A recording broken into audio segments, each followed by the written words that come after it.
Well, hello, welcome again to a reading through of 2 Corinthians, and I got up to chapter 5, verse 11.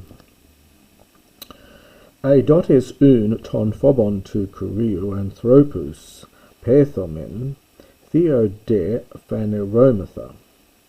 Therefore, knowing, or having known, it's from oida, can just say knowing with oida, knowing the fear of God, we persuade men, and pephaneromatha, probably it's a perfect passive from phaneroo.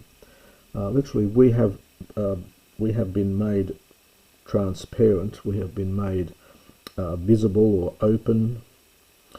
Transparent's possibly good here. We have made ourselves transparent to God, and I expect also understand that we to have been made transparent also in your consciences. Upalin hiautus sun histanomen humin, ala aphomain didontes humin, kalkematos huper hemon. And I'll just have to pause it there. Go into a new page.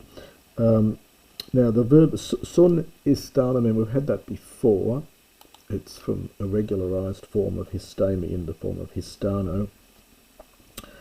So, not again do we commend ourselves to you, but aphomain is a sort of, it's a starting point. It's a point that you start off from. It's from aphomao. In earlier Greek, it could be used of a ship setting out. So it has the meaning an opportunity or an occasion, something like that. But giving an opportunity to you, almost a starting point to you, kalkematos huper hemon, a starting point, and this is a genitive after the aphormane, I think, but giving an opportunity for boasting to you, so giving to you an opportunity of boasting on our behalf. Hina akete prostus en prosepo. Now the next page, it's kalkomenus kai me en cardia. In order that you might have, now there's no real object to this verb, so you might have, perhaps you've got to supply aphormane, I think, in order that you might have a starting point, an occasion or an opportunity, and then the pros must mean something like against those, and we get a participle on the next page, kalkomenus, against those boasting. In prosepo, on the previous page, much has been written about this as to what it actually means.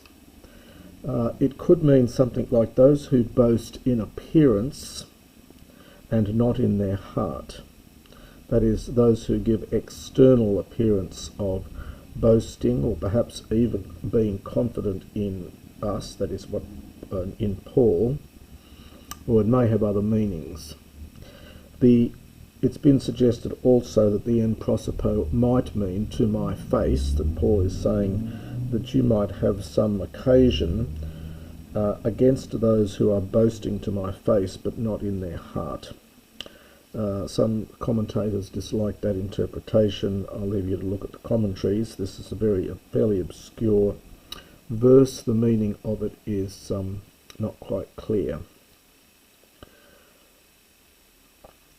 Aitegar ex estemen theo, and when we get aite sophronumen humin, for whether, literally, we are crazy, we are beside ourselves, then you just get theo, understand it is for God, and the opposite of being crazy is to be sophron, to be wise or prudent. So whether we're crazy, whether we're beside ourselves, it is for God, or whether we are prudent, it is for you. Hagar agape to Christus sun eke hemas, quinantes tuto, hoti heis hupapanton epithenin, ara hoi pantes epithenon. Kai hupapanton epithenin, hino hoidzontes me ketihi autois sosin, ala to hupa auton, apothenonti kai egerthenti. For the love of Christ, sun eke is to constrain. It's from sun and echo, it's to hold together and constrain. The love of Christ constrains us. Quinantes, having judged this,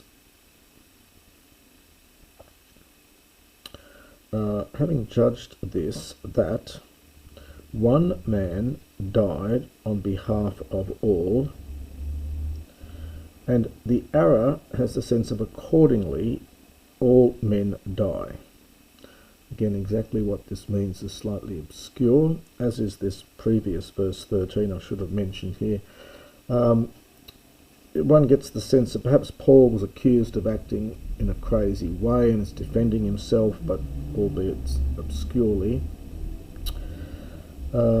So it's not quite clear exactly what that means. So whether we have gone crazy, it is for God, and if we are prudent, it is for you. For the love of Christ constrains us, having decided or having judged this, having made this decision, that one man died on behalf of all, and accordingly all men die. Kai hupe panton, and he died on behalf of all, hina, in order that those living no longer might live, subjunctive from tsao, for themselves, but for the one having died on behalf of them, and having been raised. An aorist, dative aorist passive participle here from egero. Hosti humes apo tu nun udeni oidemen katasaka, ega egnokamen katasaka Christon, ala nun uketi ginoskomen. Now this expression katasaka, literally according to the flesh, it's generally rendered, I think, by many as in a human way. The exact meaning of this verse 16, as with many other verses here, unfortunately, is fairly obscure. So it says, so that we, literally, or well, apotunun, from now on, we know nothing, katasaka, well, perhaps literally according to the flesh, but possibly in a human way. And if we knew Christ, katasaka, according to the flesh, in a human way, perhaps. So even if we did, it's so perfect here, even if we did know Christ according to the flesh, rather now, to translate the Allah, rather now we no longer do we know him. Now again, the exact meaning of this is fairly obscure. One meaning is that we thought of Jesus at once as a mere man. Now we think differently, but there are other interpretations of this. Again, you must have a look at the commentaries. So literally, if also we knew Christ, understand once according to the flesh, it's the Allah is almost rather now, but the nun, we know him no longer. Hosti aetis en Christo kainektisis, ta akaia par aelthen idu gegonen kaina. So that if someone understand is in Christ, understand he is a new creation. Katesis here from Katizdo, found for creation. Ta akaia, the ancient things, paraelthen, the old things have passed away. Idu, behold, new things, kaina, have occurred, have taken place.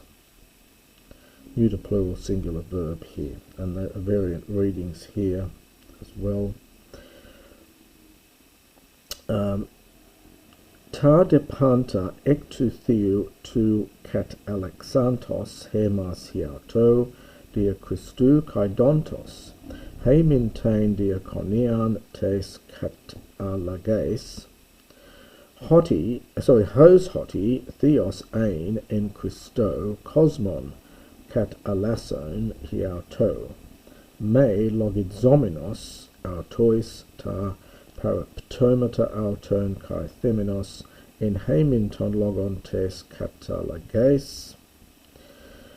Fairly long sentence here. For all things are from God, the one having reconciled us to himself. The verb here is katalasso. It means to reconcile, to bring together, I think something like that. For all things, understand, are from God, the one having reconciled us to himself through Christ, and, again a genitive in apposition to theou, so genitive participle, the one having given to us the ministry, the diaconia, of reconciliation.